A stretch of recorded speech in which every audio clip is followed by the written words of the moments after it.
Let us now look at inventory accounting. So when we talk about inventories, inventories are actually found under the balance sheet item, and when we typically draw a balance sheet like assets and liabilities, we have seen that inventory is classified as current assets under the asset side. On the other side, what we have is the income statement, and within the income statement we have noted that the items which starts from is the sales, and let's say the sales were some numbers, and there is corresponding costs of goods sold, COGS. Now, have you ever wondered where this costs of goods sold actually comes from? We know that sales is basically the sales price multiplied by the number of units that were sold, but what about costs? Have you ever wondered that probably inventory here is kind of connected with costs by some mechanism? What we know for sure is that whenever a sales process actually takes place, your inventory would go down because your finished goods inventory will definitely move down because you have sold that to your clients. Now when it goes down, don't you think that the corresponding expense should be recorded as cost of goods sold under the income statement? So we will look at this whole process of how inventory can be expensed within the COGS, and this depends on the inventory accounting method that we actually follow. There are in fact three kinds of inventory accounting method which are very important. The first one is LIFO, second one is called as FIFO, and third one is the weighted average. So each inventory method has different implication to the ending balances of the inventory as well as the corresponding balances of the COGS. So we'll discuss all these three in detail now.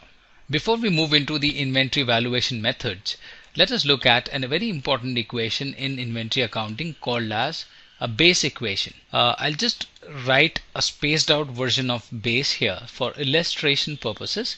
B essentially means that you have some beginning inventory at the start of the year. So let's say you're talking about year 1, and when you started year 1 you had 0 units of inventory to look at.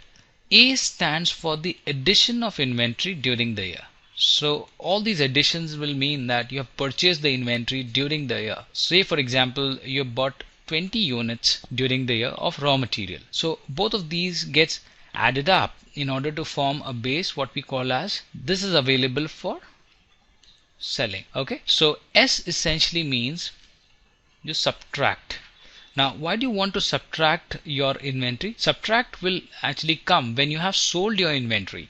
Sold your inventory would mean that these inventories were sold off as a part of finished goods, and they are a part of the income statement. So say for example you have sold off 5 units during the year, and E essentially means your ending balance of inventory. So in this case obviously we have 20 inventory in total, and you sold off 5, so essentially you're left up with 15 units of inventory. So here the equation is B plus A is equal to S plus E. So this is from the point of view of number of units.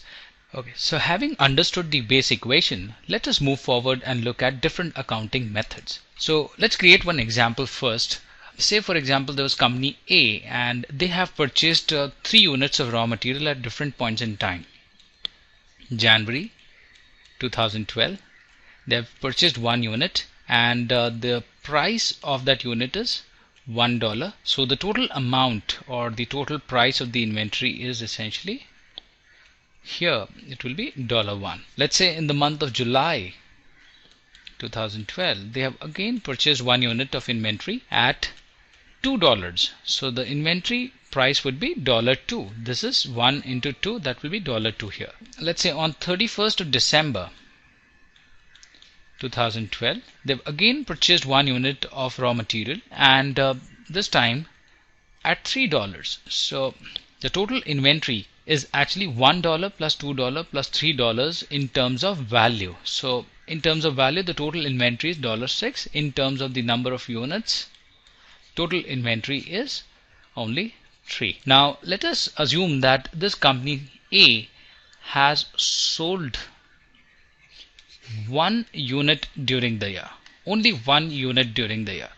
Now since you have purchased 3 different units, 1, 2 and 3, we would like to assume that any of these units will be delivered physically. Okay, so any of these units were delivered. Now here the real question comes is that corresponding to the sales, let's also assume that this one unit was sold at $6.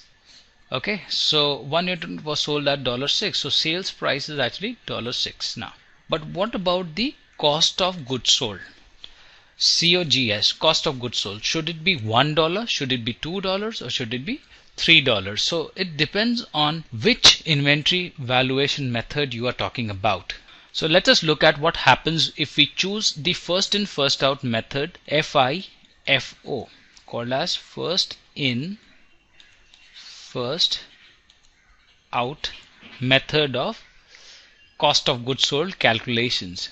Now first in first out essentially means that here we have bought the inventory in the month of January. This was the first set of inventory that we have bought. These will be the first ones that will be considered as cost of goods sold. So here we will write $1 so that your gross profit or GP is $5 here.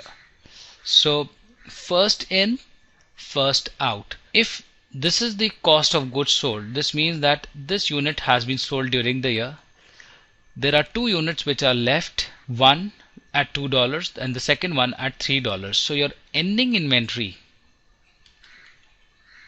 this will be at $2 and $3. You will have essentially $5 of ending inventory, and this will go in your balance sheet. So this is how first in first out process actually takes place. Let us now look at how LIFO behaves in this kind of a situation.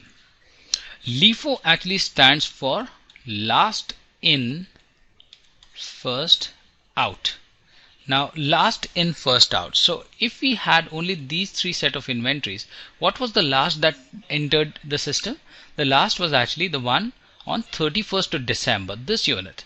So here in this case, as you may have guessed, the cost of goods sold will be the last unit that we will take as COGS, and here we will have $3, which will result in the gross profit as $3 here.